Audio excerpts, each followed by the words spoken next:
गलत, तुम वहां से कम कर सकते हैं ना, गलती तो तुम्हारे ऊपर है, गलती तुम कर नहीं सकते।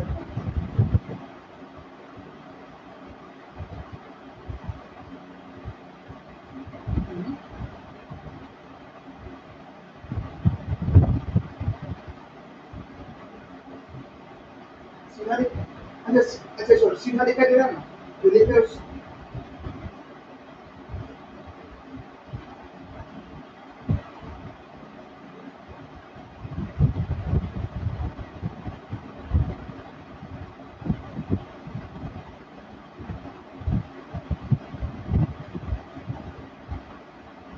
जब सिग्नल कम जरूरत है। कौन आ गया?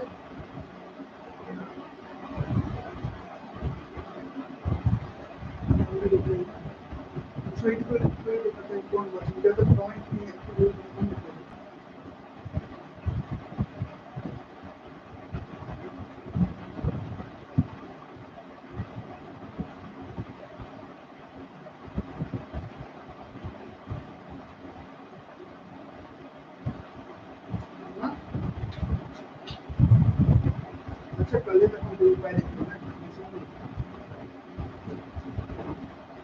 आवाज जा रही है ना,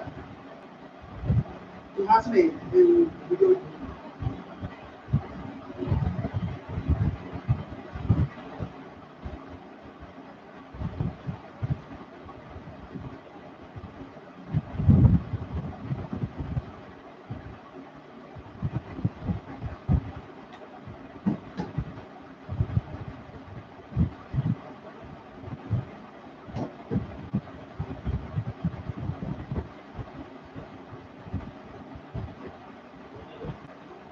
आवाज आ रहा है, आवाज आ रहा है। एक काम करो, फोन काटते हैं, ठीक,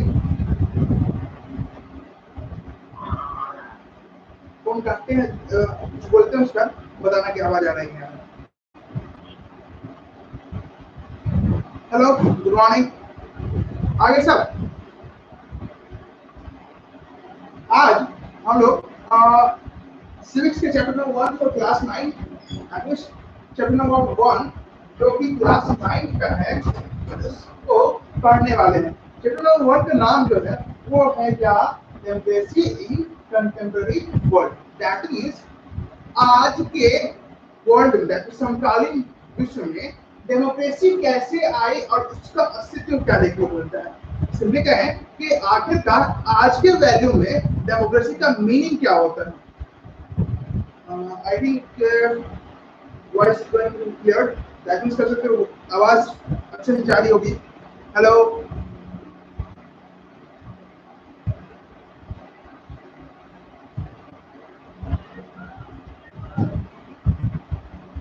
हेलो, और फिर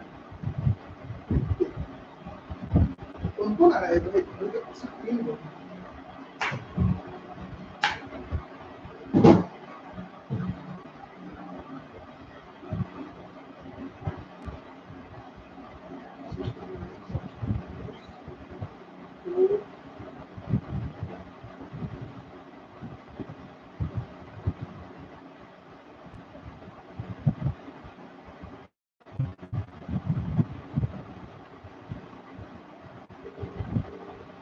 धीरे धीरे आ रहे हैं लोग, थोड़ा वेट करिए, बाकी सब भी आ रहे हैं। चलिए उससे पहले आपको एक कहानी सुनाते हैं।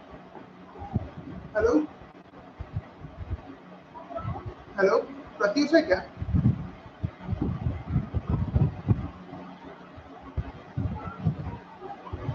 हाँ हाँ बोल दीजिएगा, ठीक, उनको कहिए कॉल कर लेंगे दूसरे।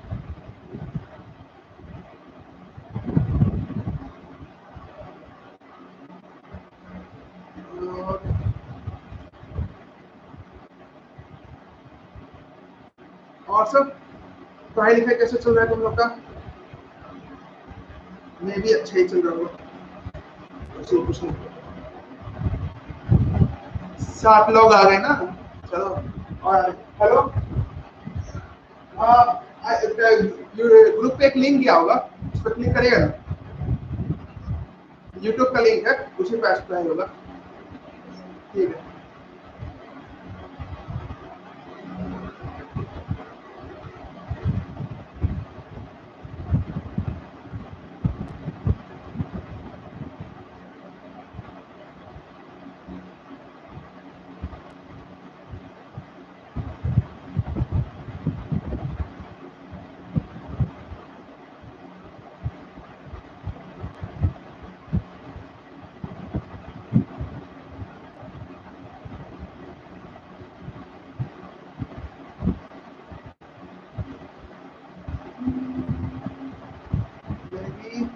बस 5 मिनट देंगे, बाकी सब भी आ रहे हैं, सबके साथ कंटिन्यू करेंगे।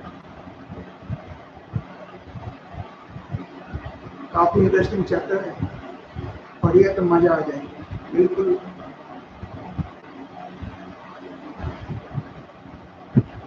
नो डाउट चैप्टर में आपको मजा नहीं आया तो मेरा नाम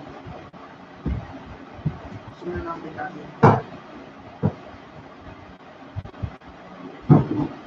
हाँ। अरे यार एक वर्ड इसमें लिखा हुआ है डेमोक्रेसी। डेमोक्रेसी होता क्या भाई? तो जनरली हम लोग जानते हैं कि दुनिया में जितना भी फालतू सरकार चलती है वो अधिकांशतः या तो होगी क्या मोनार्ची, फिर होगी क्या कॉन्स्टिट्यूशनल मोनार्ची,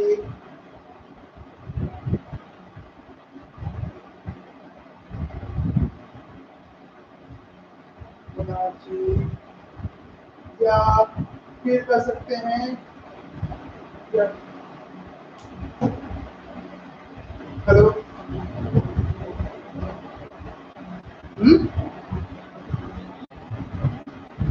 यहाँ से कमेंट का ऑप्शन से आप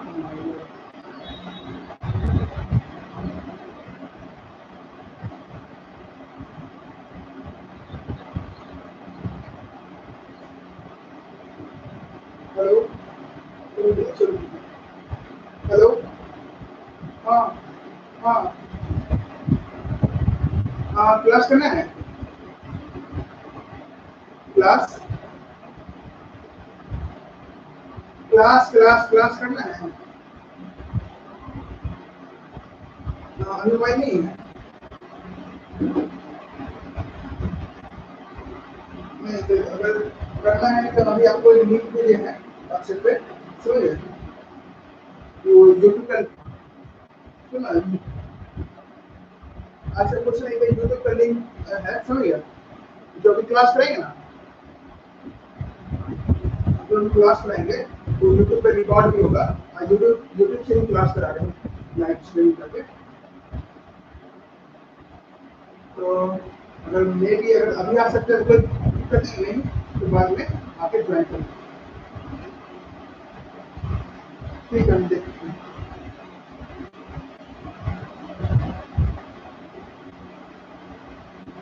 बस बस बस क्या सब सब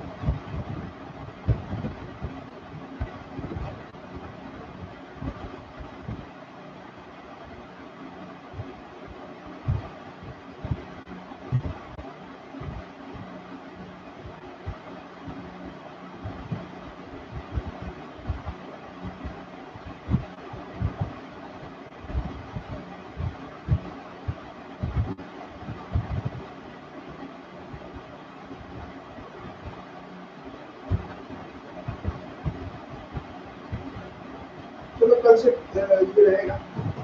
आज तो फिलहाल अभी कहोगे तो फिर ये स्ट्रीम एंड करके करना पड़ेगा, कमेंट्स आ जाएगा लेकिन स्ट्रीम एंड करके फिर सेटिंग्स करना पड़ेगा।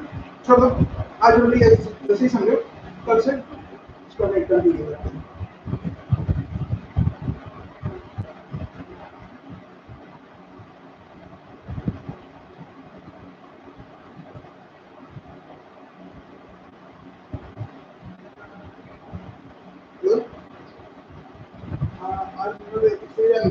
आपने स्ट्रीम को एंड करके फिर करना पड़ेगा, बोले तो स्ट्रीम एंड करके करना पड़ेगा। हाँ हो जाएगा, वो कम्युनिटी टैब से ज्वाइन करना पड़ेगा। आज पहले करा देते हैं इसको, इसका फिर इंस्ट्रूमेंट करके दोबारा स्ट्रीम करवाएंगे ना, तो उसमें कॉमेंट ऑन कर आधा तक मतलब रनिंग हो सकती है। ठीक, चलो स्टार्ट कर। हाँ, और बाकी सब कौन कौन?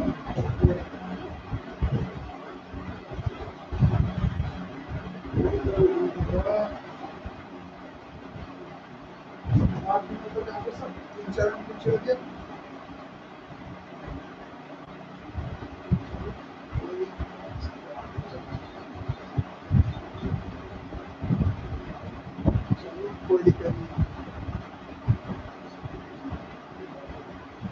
ये कॉल तो अपने आप ही रहता है, कोई कॉल तो नहीं होती।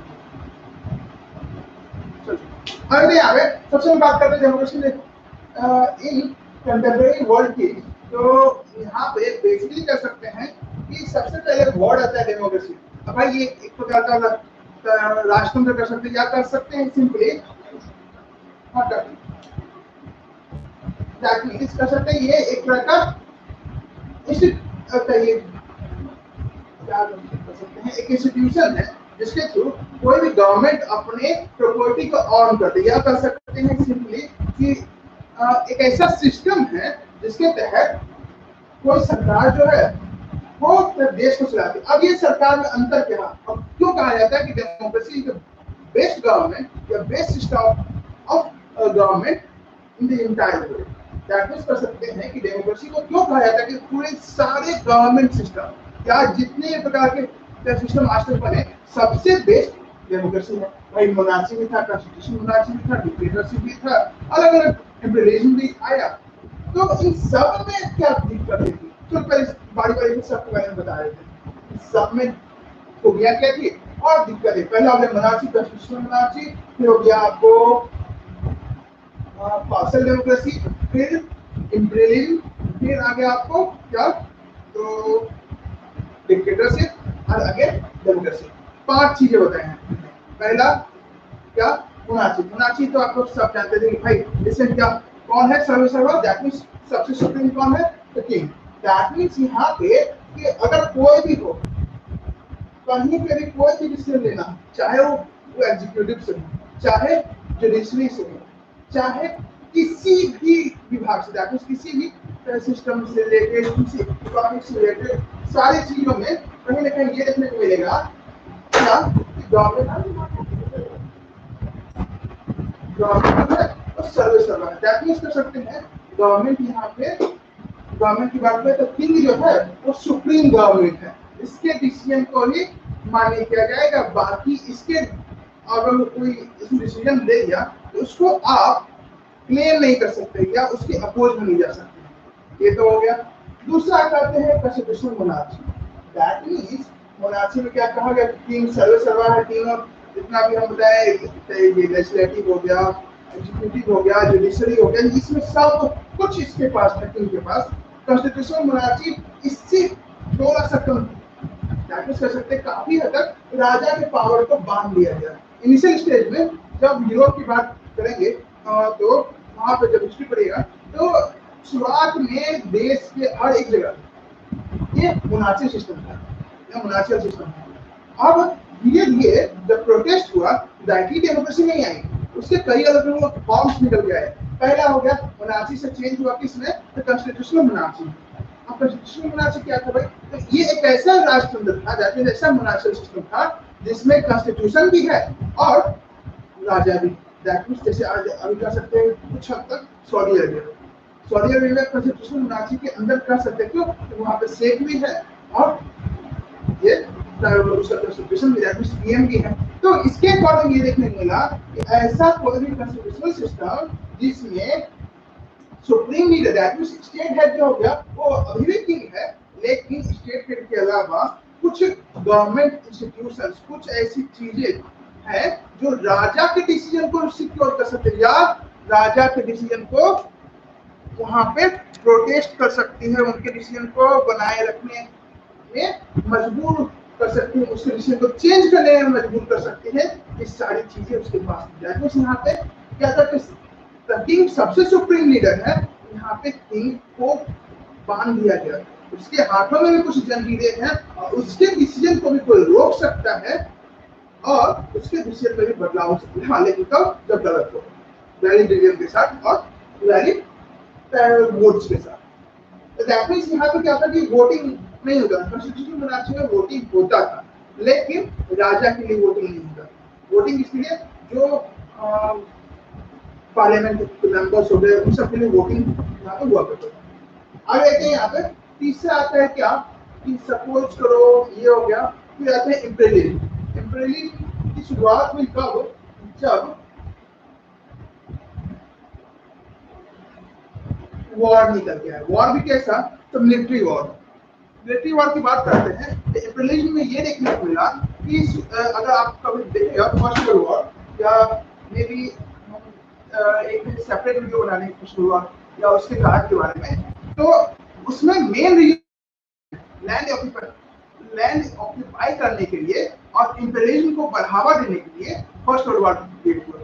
और वहां पे ये देखने को मिला कि फर्स्ट वर्ल्ड वॉर में लोगों ने काफी हद तक वहां के जो राजा थे, जैसे ऑटोमन एम्पायर, जैसे हैब्सबर्ग एम्पायर, जैसे ऑस्ट्रो हंगेरियन, जैसे और कई अलग डायनेस्टीज के लोग जो थे वो एक साथ आए, इटली हुआ, ये फिर बाल्कन्स का एरिया हो गया, ये ऑस्ट्रिया हो गया, प्रूसिया हो गया, ये सब कुछ ऐसे देश थे जो एक साथ कई अलग अलग छोटे मोटे देशों को इकट्ठा करना चाहते हैं। और कैसे? तो भाई अपनी आर्मी के थ्रू, अपनी आर्मी वहां पे अगर वॉर करिएगा, वॉर में हार गए तो ठीक है, नहीं अगर आप जीत गए हैं तो दैट मींस वो एरिया आपका हो गया, एरिया आपका हो गया। दैट मींस वॉर के थ्रू ये उनको फोर्सफुली किसी एरिया को जब ये अपने अंदर किया, दैट मींस कर सकते हैं अपने रेन के अंदर किया गया, तो उस चीज को हम लोग इम्पेरियलिज्म कर सकते हैं। अब यहाँ पे ज्यादातर इम्पेरियलिज्म का भाग जो था वो कर सकते हैं कि इंग्लैंड का था,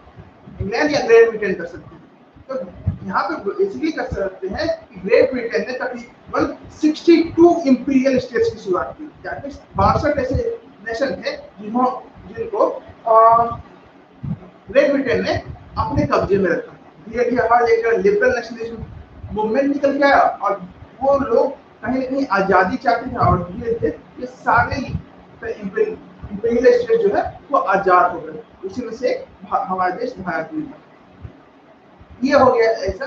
फिर कह सकते हैं डिक्टेटरशिप। डिक्टेटरशिप बेसिकली जैसे आप लोग जर्मनी के नाम सुने होंगे, जर्मनी में ये एडोल्फ हिटलर की बात करें तो वहां पे ये देखने को मिलता था कि एडोल्फ हिटलर जो शासन किया उसको तानाशाह कहा जाता है और इंग्लिश में उसे डिक्टेटरशिप कहा जाता है। डिक्टेटरशिप के अंदर ये होता है क्या कि मिलिट्री कू हो जाता है। मिलिट्री कू बेसिकली COUP लिखा है, अपने जो कू करते हैं करेक्ट प्रोनाउंसिएशन की हिसाब से मिलिट्री कू होता है। और वहां पे ये हो गया कि जब कोई देश की मिलिट्री किसी सरकार के खिलाफ चली जाए, दैट मींस तो उस चीज को मिलिट्री कू कहते हैं। और कई बार ऐसा होता है कि वहां पे मिलिट्री या मिलिट्री जनरल्स या कई ऐसे शासन होते हैं जो मिलिट्री के साथ मिलकर देश के सारे लीडर्स या सारी जो भी सरकारी तंत्र है उसको खत्म करके और अपना शासन स्टैब्लिश करती है। इस चीज को हम लोग कहते हैं डिक्टेटरशिप। डिक्टेटरशिप में अभी हम लोग पढ़ेंगे चिले के बारे में, फिर यहाँ पे आपको म्यांमार के बारे में पढ़ेंगे इस चैप्टर में, तो अलग अलग 2 डिक्टेटरशिप के बारे में पढ़ेंगे। इन सब के अलावा और सबसे अच्छा चीज माना गया क्या? डेमोक्रेसी। डेमोक्रेसी की बात करें इसमें बेटरमेंट क्या है, इसमें अच्छी चीजें क्या है, तो सबसे अच्छी चीज तो ये होगी डेमोक्रेसी की कि यहाँ पे सबसे बड़ा व्यक्ति कौन होता है? राजा नहीं, कोई चुना हुआ मंत्री नहीं, आम। क्योंकि हर एक पीरियड ऑफ टाइम के बाद या टेन्योर के बाद आपके पास आपका नेता आएगा और आपकी मांगों को पूरा करने के लिए, आपकी बातों को सुनने के लिए उसको मजबूरन आपके पास आना पड़ेगा और वो आपकी बातों को सुनेगा, उसको पूरा करने की कोशिश करेगा। अगर नहीं करेगा तो अगली बार आप उसको रिजेक्ट कर सकते हैं और नए लीडर्स को तैयार कर सकते हैं। दैट मींस यहाँ पे नेशन बिल्ड और लीडर बिल्डिंग का काम जो होता है वो कौन करता है? डिक्टेटर। दैट मींस इसी कारण से कहा गया कि democracy is the best government for the people. कर सकते हैं डेमोक्रेसी अगर ऐसा सिस्टम निकल के है, डेमोक्रेसी एक ऐसी सिस्टम है जो सारे गवर्नमेंट के लिए, दैट मींस जितने भी पीपल्स है, जितने भी देश में अलग अलग देशों में अलग अलग सिस्टम है, सबको कहा गया कि आप डेमोक्रेसी को फॉलो करिए। डेमोक्रेसी सबसे बेस्ट सिस्टम है सारे लोगों के लिए। सबके अलावा ये भी देखने को मिला कि डेमोक्रेसी की बात करते हैं तो इस चैप्टर में हम लोग दो जगह देखेंगे, एक हो गया चिली के बारे में, दूसरा फिर पोलैंड के बारे में देखेंगे, फिर पाकिस्तान आएगा, फिर इराक आएगा, अलग अलग जगहों के बारे में देखेंगे और वहां समझे भाई ये डेमोक्रेसी सब जगह एक जैसी थी क्या कहीं डेमोक्रेसी कहने के लिए मात्र डेमोक्रेसी कहा गया कि डेमोक्रेसी के लिए है, इलेक्शन हो रहा है, इलेक्टेड मेंबर्स है, लेकिन क्या लोगों के पास सही पैमाने पर हक है? नहीं है। दैट मींस डेमोक्रेसी ये नहीं बताती कि इलेक्शन होगा तो डेमोक्रेसी होगा। इलेक्शन तो कॉन्स्टिट्यूशन मोनार्ची में भी हो जाता है। दैट मींस डेमोक्रेसी के लिए क्या चाहिए? मेरे पास right to property, right to vote, fundamental rights होने चाहिए मेरे पास, ताकि हम सरकार के डिसीजन पर प्रोटेस्ट कर सके और उसके खिलाफ कर सके। ये सारी चीजें होनी चाहिए। तो इसी कारण से कहा गया कि डेमोक्रेसी क्या होता है? डेमोक्रेसी एक ऐसी सिस्टम ऑफ गवर्नमेंट हो गया जो बेसिकली कर सकते हैं for the government, to the government और बाय द गवर्नमेंट। अब आगे बढ़ते हैं इस चैप्टर में। सबसे पहले नाम आता है एक लीडर और president of Chile, Salvador Allende. Salvador Allende की बात करते हैं तो वहां पे देखने को मिलेगा सल्वाडोर आयेंडे में कि वो एक ऐसे लीडर जो बेसिकली चिले को अपने गरीबी से उठाकर एक सही स्थान पर ले जाना चाहते हैं। जैसे चिले की बात करें तो वो देखने को मिलता है कि साउथ अमेरिका में एक छोटा सा देश है, वहां पे बेसिकली बात करें तो ये एक ऐसा देश है जहां पे ज्यादातर लोग गरीब इसलिए क्योंकि वहां पे इंडस्ट्रियलाइजेशन तो है, लेकिन इंडस्ट्रियलाइजेशन से ज्यादातर पैसा कौन कमाते हैं? ऑटोक्रेटिक लोग, दैट मींस कह सकते हैं अमीर लोग, कुलीन वर्गीय। और जो गरीब लोग हैं वो मजदूरी करके भी अपना पेट नहीं भर पा रहे। तो वहां पे जब 1970 में इलेक्शन हुआ, सल्वाडोर आयेंडे जीत कर आए। उन्होंने सबसे पहले क्या कहा कि मेरा देश पूरी तरह से मजदूरों पे टिका हुआ है, पूरी तरह से यहाँ के गरीबों पे टिका हुआ है, तो मेरा ऐसा जरूरी नहीं कि मेरा पूरा आंख अमीरों की तरफ होना चाहिए क्योंकि वो डेमोक्रेसी बना रहे, वो देश की इकोनॉमी बना रहे, तो उससे हमको मतलब नहीं है। मेरा आंख किस पे होना चाहिए? देश के पॉपुलेशन पे, जो हमको वोट देके भेजी है। तो दैट मींस उनका कहना था कि मेरे लिए डेमोक्रेसी जरूरी है, मेरे लिए कैपिटलिज्म जरूरी नहीं है। कैपिटलिज्म मतलब हो गया पूंजीवाद। अब यहाँ पे बात करते हैं तो सल्वाडोर आयेंडे ने क्या किया? कुछ चेंजेस किए। चेंजेस के अकॉर्डिंग क्या हुआ कि वहां पे पहले कहा गया कि भाई हम आए हैं तो अपने गरीबों को करना है, गरीबों को भलाई करना जरूरी है। तो उन्होंने गरीबों को मुफ्त में दूध वगैरह देना शुरू किया, उनको कुछ इकोनॉमिक तरीके से मदद की। इसके अलावा जो चर्च वगैरह टैक्सेस लेती थी उनसे, उसको बंद किया गया। जो भी माइनिंग एक्टिविटीज हुआ करती थी, जो विदेशी कंपनियों से माइनिंग एक्टिविटी को कराया जाता था, उनके टेंडर्स को खत्म कर दिया गया और जो नए टेंडर्स निकले उसमें विदेशी कंपनियों को मौका नहीं मिला। सिर्फ देसी कंपनियां ही, जो चिली की कंपनियां हैं वही लेगी, ताकि देसी इकोनॉमी डेवलप हो। दैट कर सकते हैं वो चिली के लोगों के द्वारा ही इकोनॉमी को डेवलप किया जाए, ताकि वो खुद से सेल्फ सस्टेन हो। क्योंकि बाहर के जब लोग आएंगे, एफडीआई बढ़ेगा, मान के चलते एफडीआई बढ़ेगा, फॉरेन इन्वेस्टमेंट बढ़ गया, लेकिन जिस दिन एफडीआई वापस चला गया तो देश का इकोनॉमी ठप हो जाएगा। दैट मींस जीडीपी खुद ब खुद गिर के धराशायी हो जाएगा। तो इन सब चीजों को देखते हुए वहां पे कहा गया कि भाई सेल्फ एम्प्लॉयमेंट, दैट मींस कह सकते हैं सेल्फ सस्टेनेबिलिटी होना चाहिए हमारे डेमोक्रेसी के अंदर, ताकि हमारा जीडीपी अगर किसी क्राइसिस में भी वो गड़बड़ाए नहीं। इन सब को देखते हुए अमेरिका को सबसे ज्यादा दिक्कत, क्योंकि अमेरिका कई माइनिंग इंडस्ट्रीज वहां पे थी और जब उनको बैन किया गया था अमेरिका की तरफ से कई बार उनको चेतावनी भी दी गई कि आप ये चीज गलत कर रहे हैं, आपको ये नहीं करना चाहिए और आपको हमें और सपोर्ट करना चाहिए, हम भी आपको सपोर्ट करेंगे इकोनॉमी के माध्यम से, आर्मी के माध्यम से, अलग अलग तरीके से आपको सपोर्ट करेंगे। लेकिन उन्होंने कहा मुझे सपोर्ट नहीं चाहिए, मुझे क्या होगा कि वहां पे क्या हुआ, उन्होंने कहा कि मुझे सपोर्ट नहीं, सिर्फ मेरे पीछे इतने सारे गरीबों का हाथ है और उन्होंने मुझे जिता के भेजा है, इसलिए मैं डेमोक्रेसी को प्रेफर करूंगा, आपकी इन धमकियों से डरने वाला नहीं।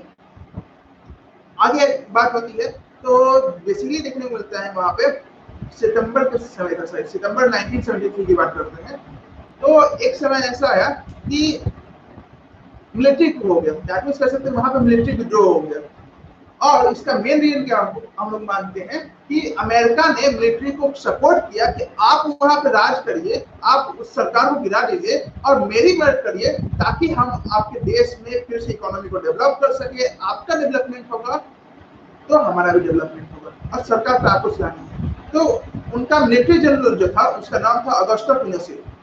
ऑगस्टो पिनोशे की बात करते हैं तो वहां पे देखने को मिला कि ऑगस्टो पिनोशे ने सबसे पहले मिलिट्री को किया, सब और डिफेंस मिनिस्टर जो था सल्वाडोर अलेंडे की सरकार में जो डिफेंस मिनिस्टर था उसको सबसे पहले ये अरेस्ट किया और वो एक हार्बर था वहां से उनको अरेस्ट किया और व्हाइट हाउस पहुंचे, दैट मींस प्रेसिडेंट हाउस जो था वहां पे पहुंच गए। वहां पे पहुंचने के बाद ये देखने को मिलता है कि ऑगस्टो पिनोशे ने उनको सल्वाडोर अलेंडे को बताया कि अगर आप सरेंडर करते हैं या सरकार से हट जाते हैं तो हमको छोड़ दें, अगर सरेंडर नहीं करते हैं, सरकार नहीं छोड़ते हैं, तो बाकी जो होगा वो आप समझ लीजिएगा आगे क्या होने वाला है।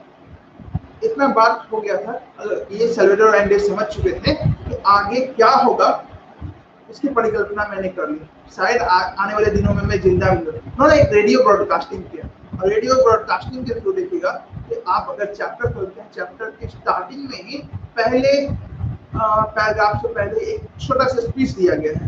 वहां पे उस स्पीच जो था वो इस ब्रॉडकास्टिंग से रिलेटेड था। ब्रॉडकास्टिंग के थ्रू कहा गया, रेडियो के थ्रू बताया गया कि अपने सारे स्टूडेंट्स को संबोधित करते हुए कहा कि मैंने आज तक कोई बुरा काम नहीं किया और आगे भी कभी नहीं करता अगर मुझे मौका मिलता। दैट मींस कहने वाला ये हो गया कि हो सकता है आने वाले कुछ दिनों में वो मर जाए और ऐसा हुआ भी। दैट मींस वहां पर उन्होंने सबको कहा कि भाई हम आपको सपोर्ट करते हैं, मैंने आपके लिए ये किया, मैंने गरीबों के लिए देखा, लेकिन कुछ लोगों को ये अच्छा लगे। दैट मींस कुछ लोगों का मतलब था अमेरिका या देश के जो पोप थे, दैट मींस पोप का मतलब ये हो गया जो चर्च के जो बड़े बड़े पादरी हुआ करते हैं उनको पोप कहा जाता है। इसके अलावा कुछ इंडस्ट्रियलिस्ट हम मुझसे काफी हद तक उदास हो गए और जेलसी फील करने लगे और इन सब कारणों से ये देखने को मिल रहा है कि आज मैं अपने आखिरी दौर में, हो सकता है आज कल कभी भी मैं मर जाऊं और मैं भी आगे चल आपके सामने प्रस्तुत ना हूं।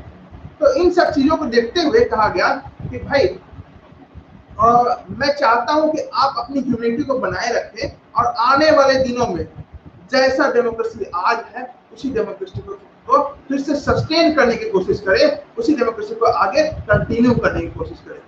ये चीज कहा, ये चीज ये कही गई। ये ब्रॉडकास्टिंग की खबर सुनते ही ऑगस्टो पिनोशे फिर से वापस लौटते हैं और बॉम्बिंग शुरू कर दी। बॉम्बिंग के दौरान वो बिल्डिंग गिर जाती है और वहां पे सल्वाडोर अलेंडे मर जाते हैं।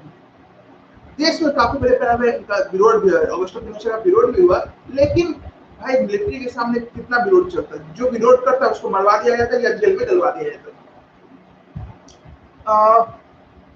आगे धीरे धीरे ये बातें आगे बढ़ती है और ये देखने को मिलता है कि आने वाले तकरीबन 17 सालों तक ऑगस्टो पिनोशे उस जगह के राजा बने रहते हैं और आगे आने वाले 16-17 सालों तक कोई इलेक्शन भी नहीं होता है। यहाँ पे ऑगस्टो पिनोशे काफी तक अपने आप को ये बिलीव कर चुके थे कि मैं तो यहाँ के जनता का चुना हुआ सेवक हूँ और 17 सालों तक राज करने के बाद कोई मेरे खिलाफ जा नहीं सकता, कोई मेरे खिलाफ जा ही नहीं सकता है। इसके अलावा बीच में इस दौरान ये भी देखने को मिला कि वैसे लोग जो पॉलिटिकल लीडर्स हो या जो आर्मी ऑफिसर्स जो ऑगस्टो पिनोशे के खिलाफ जाते थे, उसके आइडियाज को फॉलो नहीं करते थे, उसको मजबूरन जेल में डाल दिया जाता। उसी में से एक नाम निकल गया था ऑगस्टो बैचले। ये नाम याद रखिए, ये काफी आगे, उनकी बेटी है मिशेल बैचले, वो आगे चल के चिली की ये प्रेसिडेंट फिर से बनती है। तो यहाँ पे बेसिकली ऑगस्टो बैचले, उनकी पत्नी, उनकी बेटी इन तीनों को जेल में डाल दिया गया सिर्फ इस कारण से। क्यों? क्योंकि उसने ये ऑगस्टो पिनोशेट की बातों को नहीं माना। दैट मींस कह सकते हो वो जो क्योंकि एक फ्लाइंग कमांडर था, ऑगस्टो बैचले जो था एक फ्लाइंग कमांडर एयरफोर्स, चिले की एयरफोर्स में काम करता था और वो ऑगस्टो पिनोशेट की आइडियाज के पूरी अपोज में था। दैट मींस उससे के आइडियाज को अपोज किया करता था और इसी कारण से वो वापस उसके आइडियाज को कभी माना ही नहीं। जब उसको जेल में डाल दिया है, लाइफ इम्प्रिजनमेंट, दैट मींस पूरी जिंदगी उसकी जेल में बीती। और उसकी बेटी जब बाहर निकलती है, उसका भी एक स्पीच हो गया, उसको हम कंटिन्यू करेंगे।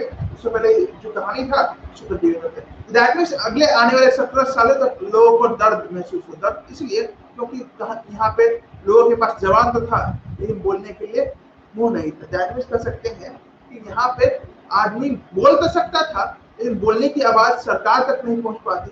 अगर सरकार तक पहुंच पाती तो आदमी फिर कभी बोलने लायक नहीं रहता, यानी उसको या तो मार दिया जाता है या जेल में डाल दिया जाता है। इन सब के बाद जो ये देखने को मिला कि धीरे धीरे ऑगस्टो पिनोशेट को ये विश्वास हो गया कि ये देश मेरा है, यहाँ के लोग मेरे हैं और यहाँ पे अब कोई ऐसा बंदा नहीं है जो मेरा अपोज कर सके। इन सब चीजों को देखते हुए वहां पे ये देखने को मिला कि कुछ लोगों ने ये डिमांड कर दी कि भाई ये ऑगस्टो पिनोशेट तो चुनी सरकार ही नहीं। दैट मींस वहां पे ये देखने को मिला कि लोगों ने कहा कि भाई ऑगस्टो पिनोशेट को कोई पसंद नहीं करता है और इसी बात पे कहा गया कि एक रेफरेंडम होना चाहिए। अब एक वर्ड आता है, व्हाट इज रेफरेंडम? रेफरेंडम का मतलब हो गया, सिंपल वर्ड में कहें तो mock voting. That means voting होगा लेकिन उसमें जैसे वोटिंग बूथ पे जाके पोल करते हैं उस वैसा नहीं, यस नो में वोटिंग होगा। दैट मींस कर सकते हैं आप कहीं वोटिंग हो रहा है, वहां पे कहें कि भाई आपको ये चाहिए, दैट मींस यस। ऐसे वोटिंग को रेफरेंडम के रूप में कहा गया कि अगर आपको ऑगस्टो पिनोशेट की सरकार चाहिए तो यस में कहिए, अगर ऑगस्टो पिनोशेट की सरकार नहीं चाहिए तो नो में कहिए। तो इन सब चीजों को देखते हुए वहां पे इस सरकार को कंटिन्यू रखा जाएगा। यहाँ पे रेफरेंडम हुआ, रेफरेंडम के दौरान देखने को मिला कि ऑगस्टो पिनोशेट को रिजेक्शन मिला। काफी बड़े पैमाने पे लोगों में निराशा देखने को मिली, ऑगस्टो पिनोशेट भी निराश हो गया और इसी के साथ ऑगस्टो पिनोशेट की सरकार धाराशाही हो गई। धीरे धीरे उसकी सरकार गिर गई और फिर से डेमोक्रेसी को स्टैब्लिश किया गया। धीरे धीरे स्टैब्लिशमेंट शुरू हुआ। 2005-2006 के इलेक्शन की बात करते हैं तो वहां पे ये देखने को मिलता है कि ये मिशेल बैचले जो कि ऑगस्टो बैचले की बेटी थी, उसने इलेक्शन लड़ा, इलेक्शन लड़ने के बाद जीती और एक प्रेसिडेंट के रूप में चुन किया गया। इससे पहले अगर बात करें तो मिशेल बैचले काफी अच्छे सोशल रिफॉर्मर के रूप में भी काम की थी और महिलाओं के सशक्तिकरण, वुमेन एम्पावरमेंट के लिए काफी उन्होंने काम किया था। इन सब के अलावा यहाँ पे ये देखना, जब वो इलेक्शन लड़ रहे थे 2005 में, तो जिस व्यक्ति को उसने हराया था वो चिली का एक मल्टी बिलियनर आदमी, कह सकते हैं काफी अमीर आदमी था, उसको उसने हराया था। दैट मींस वहां पे उसकी पॉपुलैरिटी इतनी थी कि उस व्यक्ति के पैसे का भी कोई ओवरअंक नहीं रहा उसकी पॉपुलैरिटी के सामने। दैट मींस वो काफी पॉपुलर लड़कियों में से एक थी जो कि चिली में एक प्रेसिडेंट के रोल के लिए, एक प्रेसिडेंट के पद के लिए काफी तो सुटेबल थी। जब प्रेसिडेंट बनती है तो एक स्पीच दिया जाता है। स्पीच के दौरान कहती है कि मैंने दुख देखा है, मैंने दर्द देखा है, मैंने अपनी आंखों से लोगों को मरते देखा। जिस समय लोग खुशियां मना रहे थे, लोगों के बीच फेस्टिवल हो रहा था, मेरे माता पिता उस जेल में क्रिसमस के उस ईद में भी, ठंड में भी, वहां पे आंखों के आंसू जम जाने वाले थे, फिर भी मैंने अपने हिम्मत को नहीं तोड़ा। और आज मैं आपके सामने इसलिए इकट्ठा हूं ताकि वो दुख, जो दर्द मैंने, मेरे माँ बाप ने देखा है, वो आने वाले चिली को देखना ना पड़े और चिली को फिर से उस तरीके पे ले जाऊंगी, उस स्टेज पे ले जाऊंगी जहां पे फिर से वैसा मिलिट्री को या वैसा स्थिति देखने को ना मिले। और इस तरह से पहले जो कहानी था टू टेल्स ऑफ डेमोक्रेसी, पहला जो टॉपिक था टू टेल्स ऑफ डेमोक्रेसी, उसमें से पहला टेल्स ये था। मे भी शायद आप लोगों को कोई दिक्कत ना हो तो दूसरा टेल है ये कॉलम के बारे में। तो इसको कंटिन्यू करने से पहले 5 मिनट का एक ब्रेक है, 5 से 10 मिनट का, फिर आते हैं। तो शायद आप लोगों का कमेंट्स भी एक्टिव हो जाए, मैं भी ट्राई करते हैं। और 10 मिनट बाद फिर से ग्रुप पे आपको चला जाएगा message, so join the video and last of all like, share and subscribe the video and support us for making the enjoyable videos for you. Okay.